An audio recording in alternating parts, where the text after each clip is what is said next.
কি করছো কাকিমা? এই তো রান্না করছি, দেখতে পাচ্ছিস না? ও, রান্না করছো? সাথী কোথায় কাকিমা? ও ঘরে পড়তে বসেছে। ও পড়ছে। কাকিমা শোনো না, বলছি তোমাদের টিভিটা একটু চালিয়ে দাও না, একটু ওই সিরিয়ালটা দেখবো। না না না, এখন টিভি চালানো যাবে না, তোকে বললাম না ও ঘরে পড়তে বসেছে, এখন টিভি চালালে ওর ডিস্টার্ব হবে তো। কাকিমা, মা সিরিয়ালটা দেখতাম একটু, 8টা বাজতে যায় তো, শেষ হয়ে যাবে, একটু চালিয়ে দাও। কতবার বলবো রে তোকে যে ও পড়তে বসেছে, ওর ডিস্টার্ব হবে এখন টিভিটা চালালে। তুই কালকে আসবি, বুঝতে পারলি? কালকে আবার সকাল 8টার সময় যখন দেবে তখন তুই দেখতে আসিস, এখন বাড়ি যা।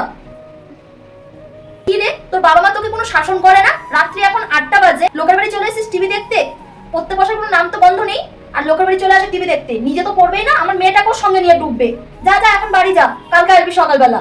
ঠিক আছে কাকিমা, তাহলে আমি কালকে সকালে আসবো টিভি দেখতে।